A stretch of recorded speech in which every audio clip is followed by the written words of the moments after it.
नमस्कार साथियों, मेरा नाम विनय है और आप देखना शुरू कर चुके हैं यस न्यूज़।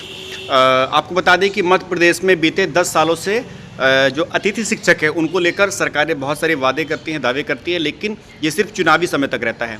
कुछ हद तक हाल सुधरा है इनका।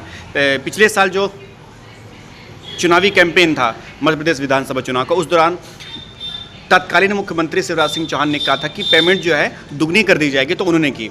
लेकिन फिर भी कुछ मांगों को लेकर अभी जो अतिथि शिक्षक संघ और जो अतिथि शिक्षक जो तकरीबन 60 से 70 हज़ार पूरे मध्य प्रदेश में कार्यरत हैं, उनके लिए की कुछ मांगे हैं। तो सबसे पहले तो जो हमारे साथ बैठे हैं वो एक अतिथि शिक्षक हैं जो कि मध्य प्रदेश के मुरैना जिले के एक जो स्थानीय स्कूल है वहाँ पर कार्यरत हैं। तो सर, सबसे पहले मुझे आपका नाम और परिचय बताएँ।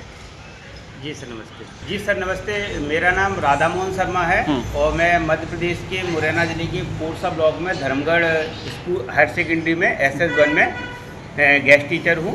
चलिए, तो आपकी मुझे स्थिति बताइए, इस समय क्या स्थिति है अतिथि शिक्षकों की? सर, मैं मध्य प्रदेश के एजुकेशन सिस्टम के बारे में कम्प्लीटली बात करना चाहता हूँ, साथ ही गेस्ट टीचर्स की। जैसे मध्य प्रदेश में बच्चों की शिक्षा व्यवस्था के लिए गाँव में और 2 गाँव 3 गाँव 4 गाँव या ब्लॉक स्तर पर higher secondary school, middle school और प्राइमरी स्कूल है।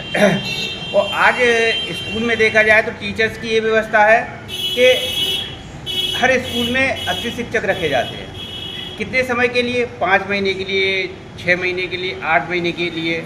और उनकी जो सैलरी का सिस्टम है, मानदेय है, सॉरी सैलरी नहीं है, मानदेय है, वो 2 महीने बाद 3 महीने बाद आ रहा है।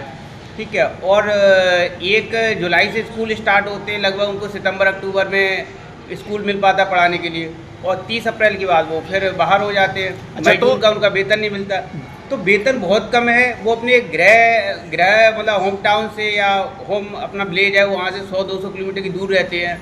उन्हें SS1 में 18,000 रुपये है उनका मानदेय, SS2 में 14,000 रुपये, SS3 में उनका मानदेय 9,000 रुपये।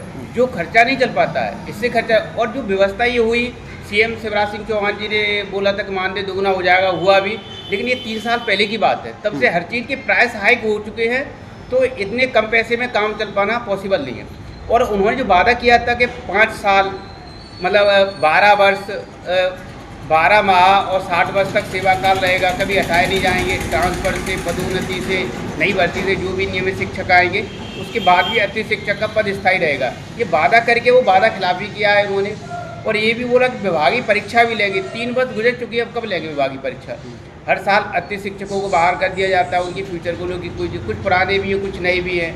और आज मैक्सिमम जो पात्रता परीक्षा पास करके आए हुए हैं गेस्ट टीचिंग में, वही काम कर रहे हैं। तो एक एग्ज़ाम वो पास कर चुके हैं जो लगभग पुराने समय से व्यवस्था चल रही है, दूसरे एग्ज़ाम को भी क्वालिफाई कर चुके हैं। तो कहीं ना कहीं उनके पास ऐसा क्राइटेरिया है, तर्क है कि ये लोग पास कर चुके हैं। जैसे बिहार में भी है, राजस्थान में भी है, UP में भी है, हरियाणा में, कई जगह अतिथि शिक्षकों को नियमित कर दिया गया, विभागीय परीक्षा के आधार पर भी, अनुभव के आधार पर भी और पात्रता परीक्षा के आधार पर भी।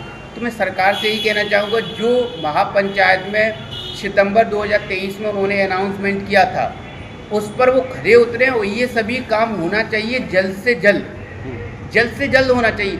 अब आप बताइए, जिस प्रदेश का मुख्यमंत्री इतना झूठ बोलता हो, ठीक है, उस प्रदेश की जनता के उस प्रदेश के लोगों पर क्या प्रभाव पड़ेगा? और स्कूल में व्यवस्था तो है, सारी व्यवस्था है, लेकिन गेस्ट टीचर तब भी परेशान रहते हैं बेचारे। बहुत कम वेतन, 10 माह या 8 माह की सैलरी मिलती है, और बहुत दूर रहते हैं। इतने कम पैसों में एक परिवार का, क्या एक व्यक्ति का भी खर्चा चल पाना बहुत मुश्किल। तो मैं सरकार से ही कहूँगा, इनके लिए विभागीय परीक्षा लें और इन्हें नियमित शिक्षकों के बराबर वेतन दिया जाए और इनका पद स्थायित्व हो।